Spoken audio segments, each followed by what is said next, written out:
El tema de este día es la embriología del sistema nervioso. Es necesario iniciar desde la tercera semana de desarrollo, donde se vio y se conoció la presencia de la línea primitiva, la cual establecía la formación de las 3 capas embrionarias. La migración de la célula telepiblasto a través de la línea primitiva nos daba la presencia de la tercera capa, de la otra capa embrionaria, y es el mesodermo intraembrionario. Desde luego, las células del mesodermo intraembrionario, que son células con una capacidad multifuncional, van a estar influyendo de una manera muy determinante sobre la estructura del ectodermo para constituir la placa neural.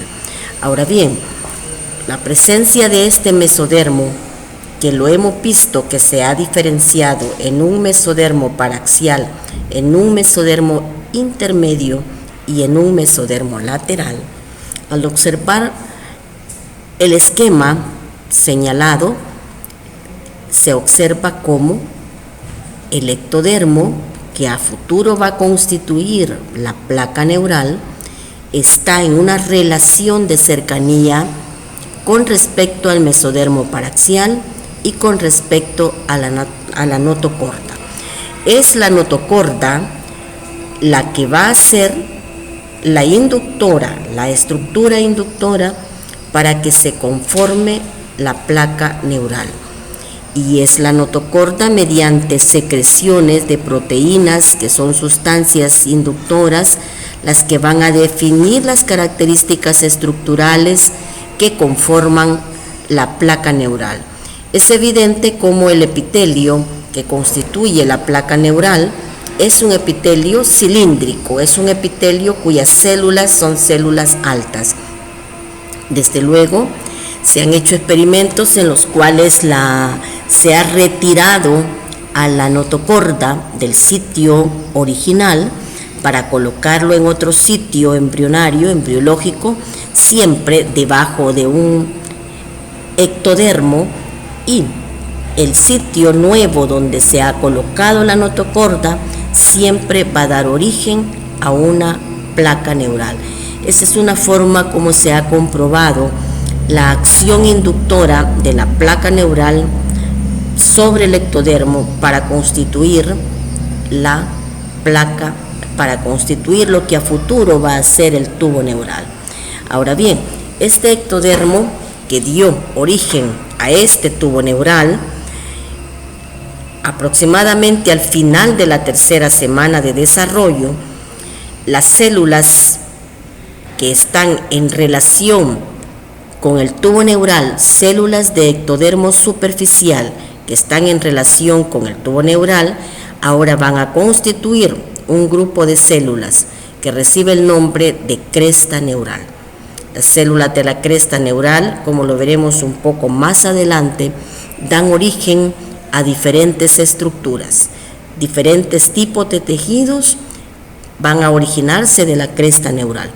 Por el momento nos interesa conocer las características que va a presentar el tubo neural. En primer lugar, se observa la presencia de un espacio, de una cavidad dentro del tubo neural. Y esta cavidad dentro del tubo neural es la que da origen a las diferentes cavidades que ya presenta en el adulto el cerebro. Así vemos en los hemisferios cerebrales, estamos observando que hay ventrículos laterales, pasamos a nivel de diencéfalo y vemos el tercer ventrículo. Cuando entramos a nivel de tallo cerebral, estamos viendo cuarto ventrículo. Todas estas estructuras son derivadas de la cavidad que desde el final de la tercera semana está presente dentro de la estructura del tubo neural. Ahora bien, hablábamos que al inicio se constituye una placa neural. Veamos cómo esta placa neural está colocada exactamente a nivel cefálico. Pero ¿quién dio esta definición, esta determinación? La presencia de la línea primitiva. Una de las funciones de la línea primitiva es determinar el eje cefalocaudal y por lo tanto No es de una manera arbitraria que la notocorda va a inducir al ectodermo para conformar, lo va a hacer a nivel cefálico, a nivel craneal. A ese nivel se va a conformar la placa neural, inducida desde luego por la presencia de la notocorda. Ahora bien, aproximadamente al día 22 de desarrollo, el tubo neural mantiene comunicación con la cavidad amniótica, y esta comunicación es a través de orificios que reciben el nombre de neuroporo anterior y neuroporo posterior. Sin embargo, ambos se van a cerrar conforme avanza el desarrollo, y el que cierra primero es el neuroporo anterior, que va a cerrar aproximadamente al día 25. 3 días después, al día 28, va a estar cerrando el neuroporo posterior. Son estructuras que van a ser pasajeras, son temporales, pero que van a estar comunicando siempre la cavidad del tubo neural con la cavidad amniótica de una forma temporal. Una vez cierra el tubo neural, a la 4ª semana de desarrollo, que está completamente definida la estructura tubular, ya no hay comunicación con la cavidad amniótica. Han cerrado neuroporo anterior y neuroporo posterior. Ahora bien, conforme avanza el desarrollo, el tubo neural va a comenzar a experimentar cambios, y el primer cambio que va a experimentar es a nivel cefálico, a nivel craneal. Vamos a observar cómo se presentan 3 vesículas cerebrales que reciben el nombre de vesículas cerebrales primarias: el prosencéfalo, el mesencéfalo y el rombencéfalo. Estas estructuras, que son a nivel anterior, siempre se van a continuar con el tubo neural que va a dar origen a médula espinal. Desde luego, el prosencéfalo, tal como podemos observar, va a dar origen, por un lado, al telencéfalo, que origina los hemisferios cerebrales. Da origen también al diencéfalo, que va a originar estructuras como el tálamo, el hipotálamo, el metatálamo. El mesencéfalo lo vamos a reconocer en el adulto con el mismo término, como mesencéfalo. Es una de las porciones del tubo neural que no va a experimentar cambios. Por lo tanto, continuamos conociéndolo como mesencéfalo ya en la etapa adulta. El rombencéfalo sí va a cambiar, y vamos a encontrar que va a presentar al metencéfalo y va a presentar al mielencéfalo. La unidad estructural y funcional del tubo neural, que es la neurona, también se organiza para constituir las placas alares y las placas basales. La placa alar está constituida por neuronas que funcionalmente son sensitivas, y las placas basales constituyen las neuronas que son motoras. De manera que vamos a hablar, por ejemplo, cuando estamos a nivel de tubo neural que va a conformar la médula espinal, vamos a hablar que las neuronas que forman la placa alar van a dar origen a las astas posteriores, y las neuronas que forman la placa basal van a dar origen a las astas anteriores. De manera que desde el desarrollo embriológico existe una definición funcional de las estructuras de la placa alar y de la placa basal. Las placas alares son sensitivas y las placas basales van a ser motoras. Al ir subiendo, si nosotros vamos ascendiendo y entramos a lo que es el rombencéfalo, que se ha dividido en 2 estructuras, que son el mielencéfalo y el metencéfalo. En el mielencéfalo encontramos placas alares y placas basales.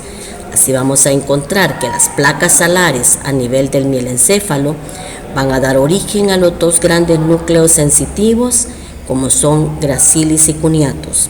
Si ascendemos y llegamos a metencéfalo también presenta dos situaciones. En primer lugar, da origen al cerebelo, y el cerebelo es un derivado de la placa alar. Es sensitivo porque va a estar regulando, coordinando el movimiento que producen las neuronas motoras. Por lo tanto, es una estructura derivada de la placa alar.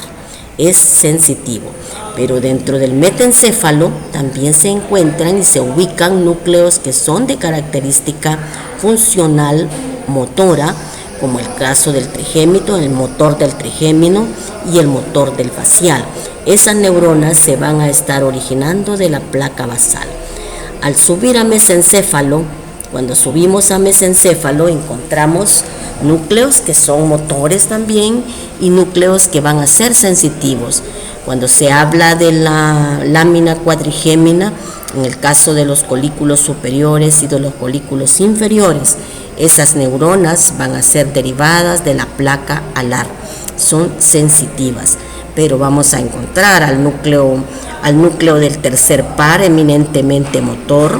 Vamos a encontrar al núcleo también de Edinger-Westphal, que es un núcleo motor, y eso va a estar originándose de la placa basal. El aspecto funcional de placa alar y placa basal realmente solo se ha logrado identificar desde mesencéfalo hasta médula espinal. No, los estudios realizados en otros países nos reportan que a nivel de diencéfalo exista esa distribución de placa alar y placa basal. Sin embargo, cuando lleguemos a tálamo vamos a encontrar algunas estructuras que pueden ser motoras y otras que pueden ser sensitivas, pero no se observa esa distribución de placa alar y de placa basal. De manera que vuelvo a insistir, la distribución de placa alar y de placa basal va a estar siendo nombrada desde mesencéfalo hasta médula espinal. En cuanto a la cresta neural, que siempre son células ectodérmicas, pero que se separan del tubo neural, cuando el tubo cierra, siempre van a ser células ectodérmicas, dan origen a un grupo de estructuras que son totalmente o pertenecen a diferentes tejidos. Así, por ejemplo, los melanocitos son células que se ubican en la piel. La célula Techuan están ubicadas dentro de la vaina que conforma la mielina en cuanto al sistema nervioso periférico. Pero también vamos a encontrar que se origina de la cresta neural las neuronas de los ganglios simpáticos. En este caso, recordemos a la médula suprarrenal. La médula suprarrenal presenta neuronas muy especiales que reciben el nombre de células cromafines y que tienen la capacidad de secretar noradrenalina y adrenalina. Encontramos también que todas las neuronas simpáticas y parasimpáticas van a ser derivadas de la cresta neural.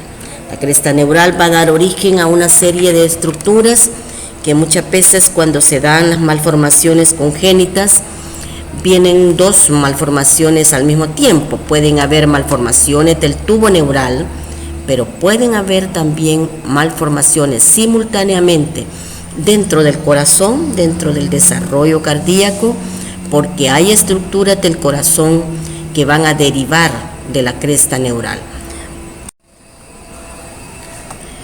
Las vesículas cerebrales secundarias se inician desde luego a partir de las vesículas cerebrales primarias, es decir, que eran prosencéfalo, mesencéfalo y rombencéfalo. El prosencéfalo se va a dividir en telencéfalo y en el diencéfalo. El telencéfalo da origen a los hemisferios cerebrales y tal como se puede apreciar en el esquema, está definiéndose ya la conformación de los dos hemisferios cerebrales. La línea roja que está señalándose está representando el neuroepitelio que va a dar origen a las neuronas de la corteza cerebral. El diencéfalo da origen a todas las estructuras que pertenecen a tálamo, hipotálamo, metatálamo, subtálamo.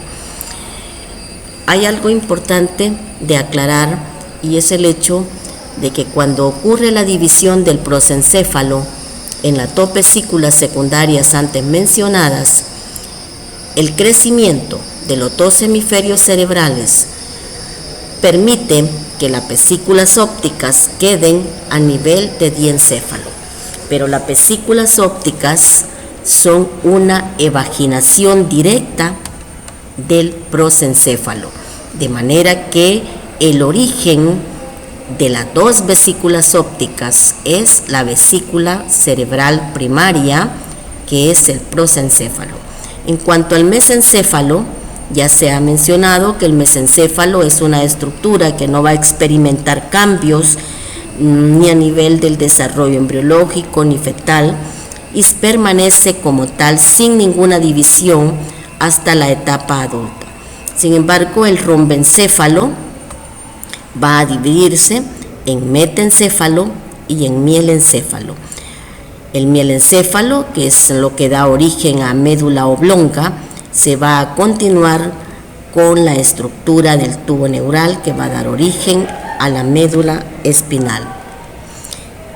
Nuevamente vale la pena considerar las cavidades que presenta el esquema. Está conformando una estructura con cavidades. Aquí vemos estas cavidades a nivel del telencéfalo, que es lo que representa los ventrículos laterales, a nivel del diencéfalo, que es lo que representa el tercer ventrículo, y luego encontramos una cavidad a nivel de cuarto ventrículo, a nivel de metencéfalo y de mielencéfalo, que representan, al cuanto al ojo, los cambios, estas modificaciones, esta evaginación está ocurriendo aproximadamente al día 22 de desarrollo.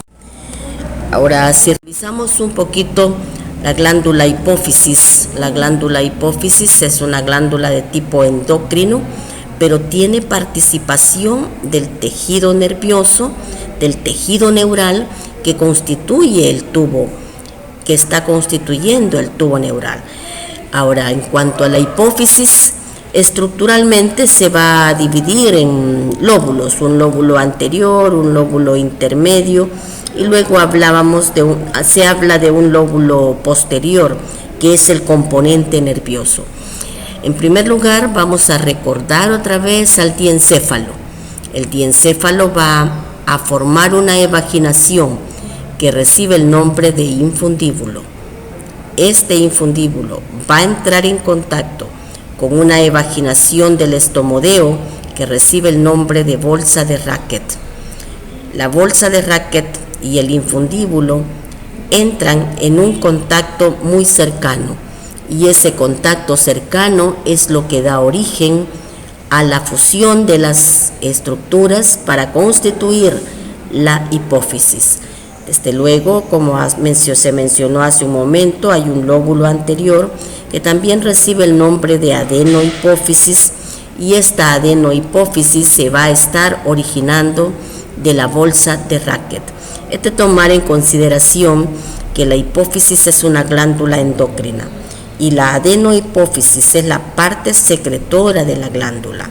Las células que conforman la adenohipófisis, que vienen de la bolsa de Racket, son las que van a estar secretando los diferentes tipos hormonales que, dado su momento, lo vamos a revisar en el curso de microanatomía.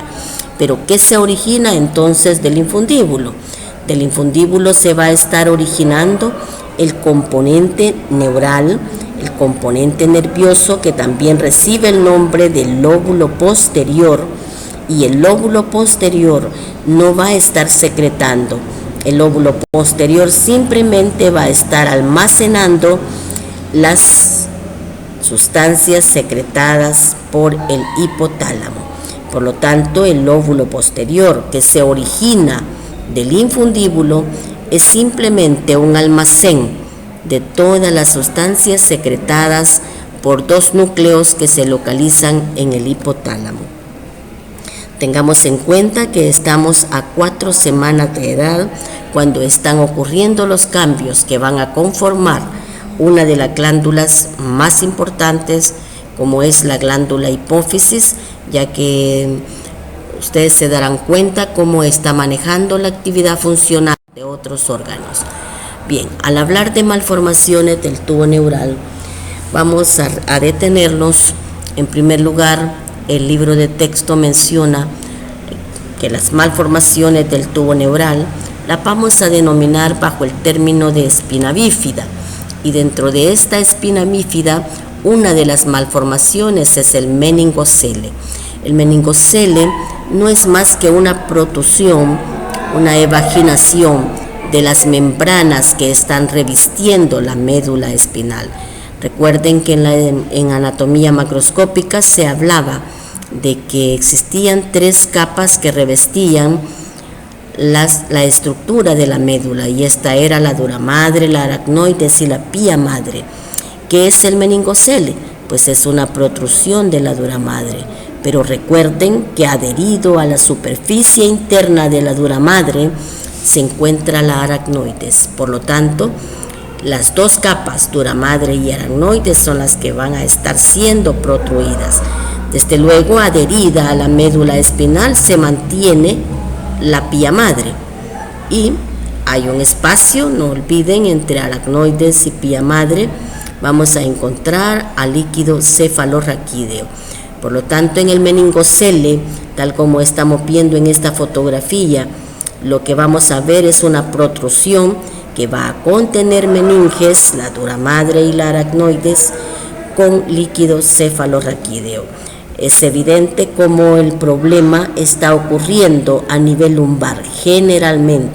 Generalmente se presenta a nivel lumbar, pero no es exclusivo de nivel lumbar. Puede ocurrir también a nivel cervical. Cuando hablamos de mielomeningocele, aquí la situación se complica un poco más, porque ya no únicamente hay protrusión de las 2 capas meníngeas, dura madre y aracnoides, sino que hay una protrusión de la médula espinal. Y recuerden ustedes que ya puede considerarse un daño que puede existir a nivel de médula espinal.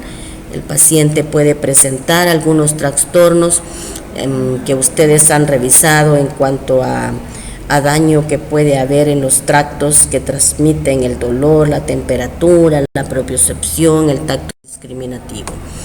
La espina bífida oculta, esta es la más favorable de todas, porque la espina bífida oculta simplemente vamos a observar, vean en este esquema cómo los arcos vertebrales, recuerden que hablábamos de un cuerpo vertebral, de un arco, y los arcos vertebrales no se fusionaron. Por lo tanto, se presenta una estructura abierta a nivel del arco vertebral, pero la médula está intacta, ubicada con sus capas meníngeas dentro de este semicírculo que le está formando el arco vertebral. Al no cerrar, va a constituirse en un semicírculo que deja una porción abierta, Sin embargo, no hay protrusión de médula, no hay protrusión de capas meníngeas. Por lo tanto, no existe un daño a nivel de médula, de lo que sea sistema nervioso central, en este caso médula espinal. El paciente puede presentar, no todos, pero sí algunos pueden presentar un penacho de pelos a nivel del sitio donde se está presentando la espina bífida oculta. Esto es un indicador para el profesional en medicina para mandarle una radiografía al paciente y descubrir si acaso tiene una espina bífida oculta. Pero hay pacientes que pueden no presentar este penacho de pelos y presentar una espina bífida oculta. Mientras no exista una protrusión de médula espinal, el paciente puede andar muy tranquilamente con una espina bífida oculta, desarrollar su vida tranquilo, y muchas veces se dan cuenta solo por situaciones muy esporádicas que les toman una radiografía que han presentado un dolor a nivel del muscular, a nivel lumbar. La hidrocefalia. La hidrocefalia es otro problema que pueden encontrar a nivel del tubo neural y puede presentarse durante la formación de las cavidades que presenta el tubo neural. Recuerden que hablábamos de ventrículos laterales cuando estábamos hablando a nivel de telencéfalo, estábamos hablando de un tercer ventrículo a nivel de diencéfalo y de un cuarto ventrículo. La hidrocefalia no es más que un incremento del líquido cefalorraquídeo. Aproximadamente la cantidad de líquido cefalorraquídeo oscila entre 100 a 150 mililitros. Esto puede incrementar por diversas razones, o puede haber un obstáculo y una de las estructuras que es más propensa para permitir que ocurra un obstáculo, que se detenga, que ocurra ahí una interrupción de la circulación de líquido, es a nivel del acueducto cerebral.